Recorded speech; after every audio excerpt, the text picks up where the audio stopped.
This is Better Business Coach, session number 13. This is the Better Business Coach Podcast, your source for critical sales training, proven education, and actionable worksheets, all downloadable for immediate use. We work hard so you don't have to. Now your host, the rapid growth guy himself, Matthew Pollard. Hello everyone and welcome back. This is the second session that you will run through with your client. This is another video session, so if you're listening to it on audio, make sure you don't forget to also listen to it on video, and make sure you don't forget to subscribe to it on video as well so that you don't miss out on any of these wonderful sessions. Okay, so this session is specifically designed to uncover the true problems that a business has. Now, you may have thought that you did this in the business needs analysis. If you did that a few weeks ago, things change. But secondly, it's designed to much more in depth get to the client's root problem so that you can turn them into a weekly, monthly client. This is designed to turn them into putty in your hands. Let me show you. Let's get straight into it. The Where is your business now template. And this is a very simple framework, but sometimes, well, a lot of the time, simple is best. As Richard Branson said, any fool can make something complicated. What's hard is making something simple.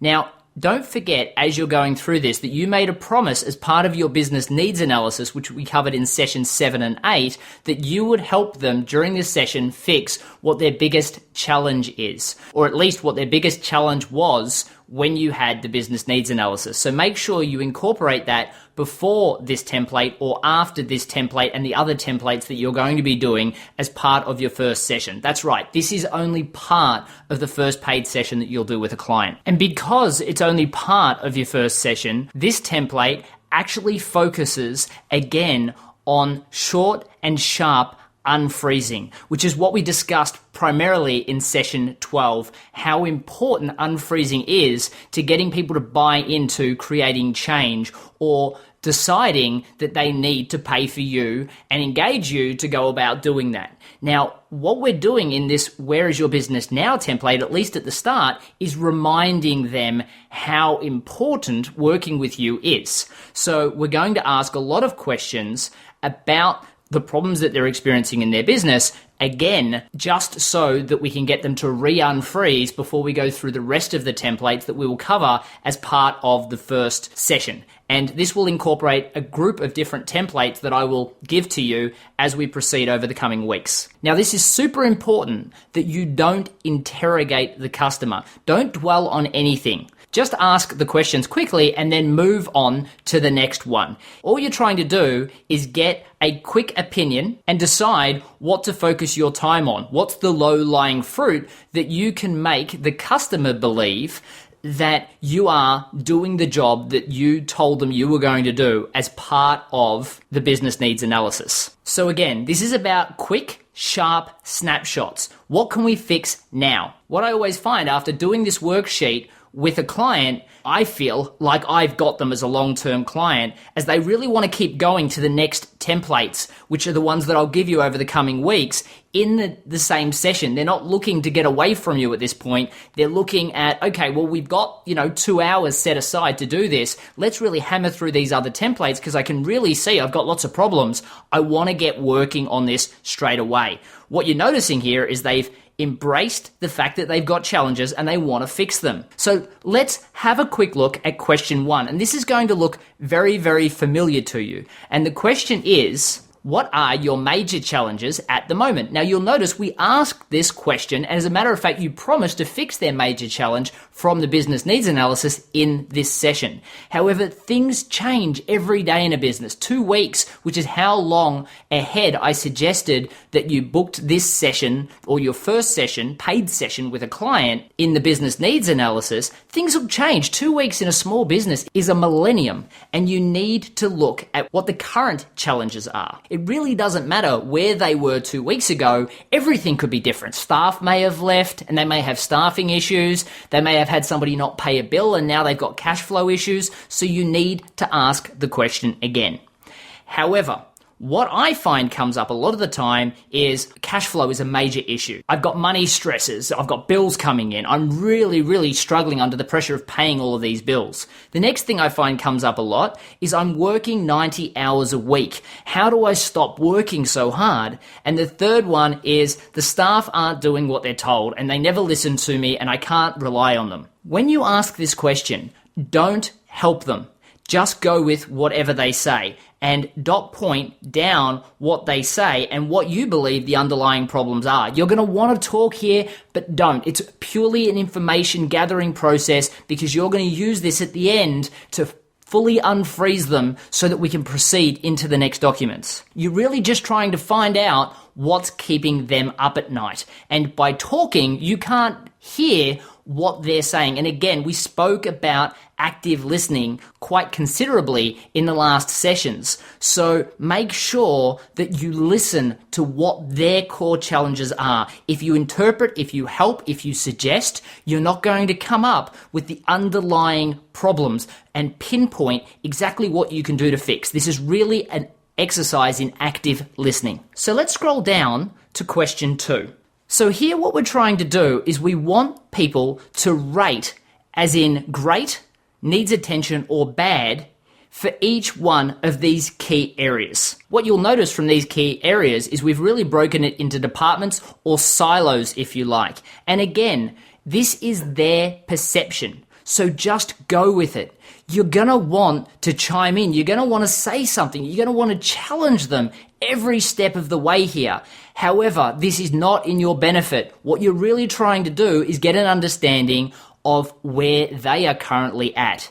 And as their awareness grows in the future, they'll realize that things that they perceived as good perhaps aren't as good as they thought they were. However, for now, they're still going to talk about the specific things that they think are bad, and you can work on that because these are the things that they'll see as you creating good change.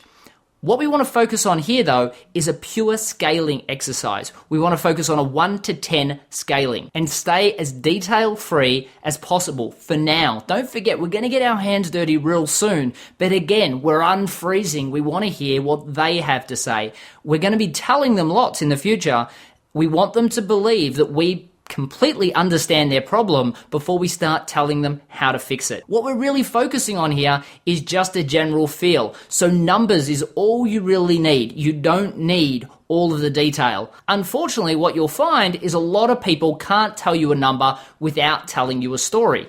This isn't a bad thing. A lot of people, as we spoke about, want to discuss their problems. They want to vent, and sometimes they'll pay you as a coach just to be their sounding board or just to be their shoulder to cry on. So don't shut them off. Listen to what they have to say, but keep directional, because if you let them go too long, they'll get to the end of the session and they'll say, well, we didn't really cover anything. Maybe this coaching is a waste of time. So again, some people can't give a number without telling a story.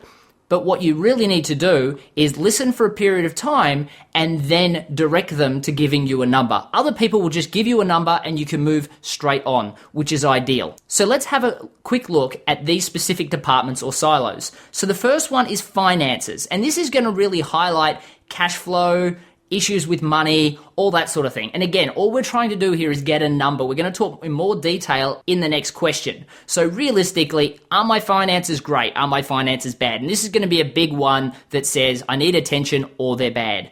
Customer service, on the other hand, which is the next one, you'll find that everyone will say it's great. And you'll know that they're wrong. However, again, you just have to go with what they say at this point. The next one, internal processes, you'll find people won't understand what that means. And when you start saying, do you have procedures for marketing, collection, accounts, staffing, hiring, all sorts of things about basically everything you do in an organization, what they'll say is, I need to have procedures for this. And this will highlight the fact that they have no succession planning in place. And all of a sudden, they'll realize that they don't have procedures for these things, and that's a big problem for a business. This is going to be one of those big, I don't understand that I have a problem, and you're really unfreezing them to the fact that they do. But at this stage, when we say internal processes, they'll say, what do you mean? Most of my processes are great. And you can say something like, do you have procedure manuals for marketing, collections, accounts, staff, that sort of thing. And they will say, oh, well, no, I don't have that. And you can say, well, okay, I'm going to flag it as a bad at the moment. I'll explain to you why that's so important later down the track. And they'll then agree and you can move on. Employee performance, as we said, quite frequently, they will say that this is a problem for them. They can't get staff to be accountable. They can't trust them to do things. They'll highlight a bunch of problems, and you'll find that if they do have staff problems, they won't be able to just give you a number. They'll want to talk to you about the story. Marketing and sales, you'll find people usually say that these are bad and that they need attention. What people quite oftenly will do, though, is group them like I just did together. And marketing and sales are very, very separate things. For instance, most people get me in to coach them on rapid growth and assume I'm going to talk to them purely about sales and how to get more clients, when really I take them back to the marketing and look at how they can differentiate their products and services, how they can find new niches of willing to buy customers well before we even talk about the sales system, because those messages flow into the sales system. But again, most people incorporate the two together. This isn't an education session. At the moment, we're just trying to figure out where they're at. So they may rate them both as need attention. They may rate them both as bad.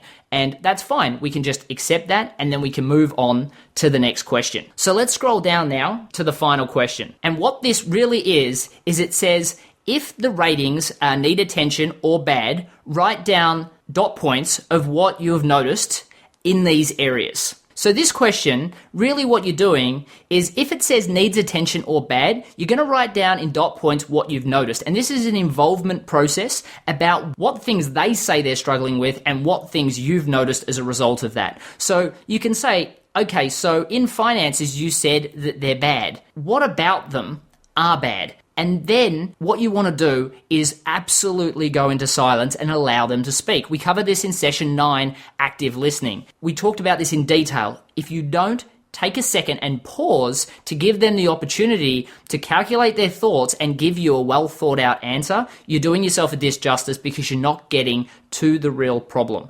So create that silence and give them as long as they need to answer that question. Then what you'll find is, for finances, for instance, they'll say something like, cash flow is a problem. What you'll realize out of that is they don't have regular reports. And the other thing that you'll see is, if there's no money in the bank, it's quite often a cause of lots of other things that result in no money in the bank. And you can start to highlight, maybe it's employees, maybe it's customer service, maybe it's poor sales. Again, you're not telling them this. This is just you writing things down so that you can talk about them in a second. I'm not going to spend any time on the next one, which is customer service, just because most clients at this stage will say that it's fantastic. So let's just assume that they have done that in this case. Internal processes, again, a lot of people will just say, what, do I need to have these things? And they won't have any idea what you're talking about. And this will require extra explanation. But again, just dot point the fact that they have said that, and you can move on.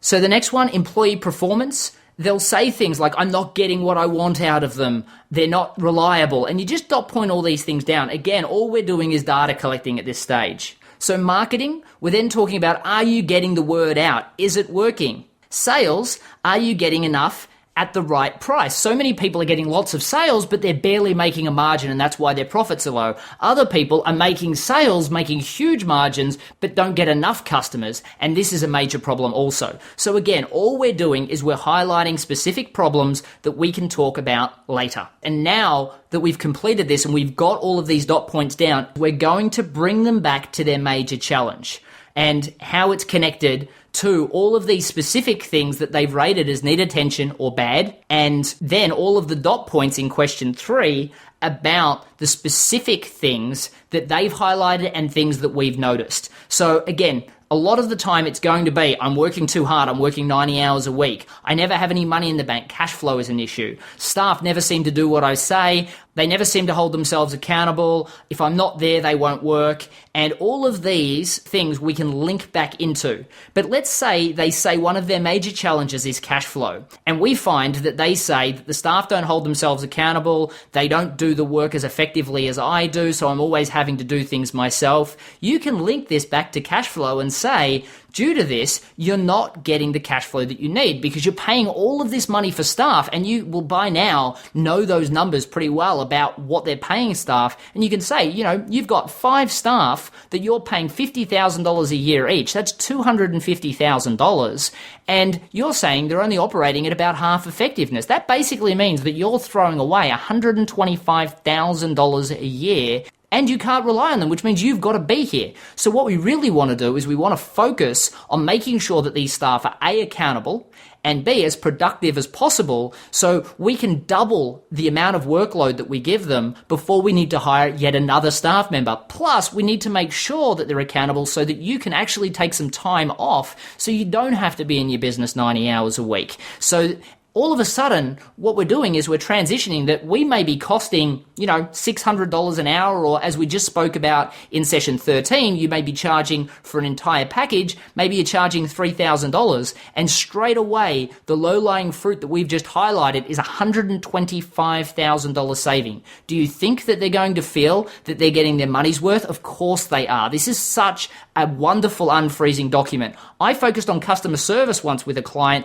that was an electrician, and he simply said to me that he was getting at least one referral per time he was out delivering a service to a customer, yet his staff never seemed to get a referral. And once we calculated how much money originated from those referrals, he realized that all of a sudden he was losing something like $70,000 per staff member that went out that wasn't him in lost business. It didn't take much for him to say, okay, we need to focus on this. We need to get it fixed. What can we do to start making this change? And from my point of view, that was guaranteed coaching for at least 2 months, because we had to A, unfreeze the staff to the fact that they needed to change, B, make the change, and C, refreeze them to the fact that they now were doing this new process and they had to get referrals, and that was part of their job. That was 2 full months, and it came out of something as simple as that. And then all of a sudden from that, the next time that we went through this process, they found that all of a sudden they were getting all of these referrals.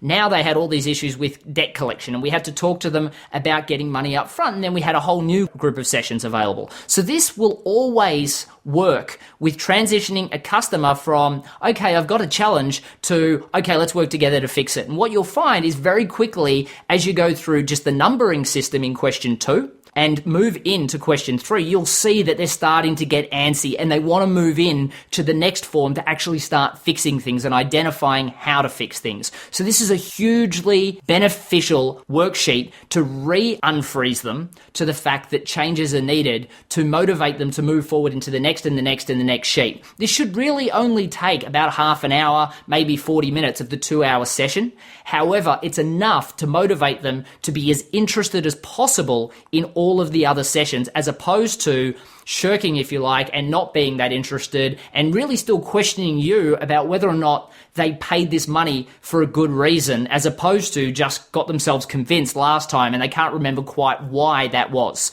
So this form, or this template, will take them from, why exactly did I want coaching again, to, that's right, let's get started, and then you move into the next templates. And that's why this form is so exciting to work with at the start. And even though it covers off on a couple of these other challenges that we discussed in business needs analysis, they're going to bring out different problems. You're doing it in a different way. And if you ask a question in 3 different ways, you're going to get 3 different answers. And each one of those is going to give you additional problems that you can work on as a coach over the long term. So this template is available at matthewpollard.guru/BBC013. So please take a second to go there and download that template. Okay, everyone, I hope you got a lot out of that, and I hope you can see just how transitionary this is for any client.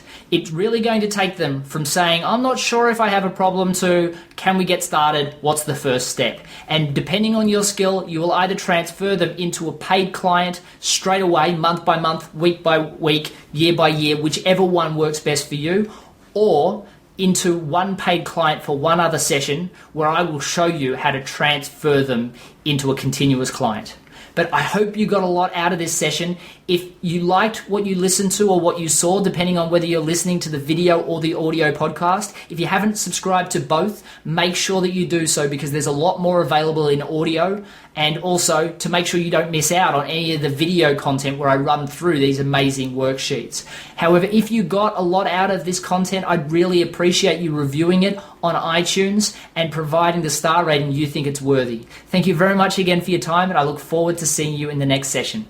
Thanks for listening to the Better Business Coach podcast. Head over to MatthewPollard.guru for links, recaps, and any downloadable templates mentioned in this and every show. Also, if you've not already rated our new podcast in iTunes, we'd love your support. Simply leave a review and the star rating you think worthy. Hey, and don't forget to subscribe so you don't miss a thing. Thank you in advance, and see you next time.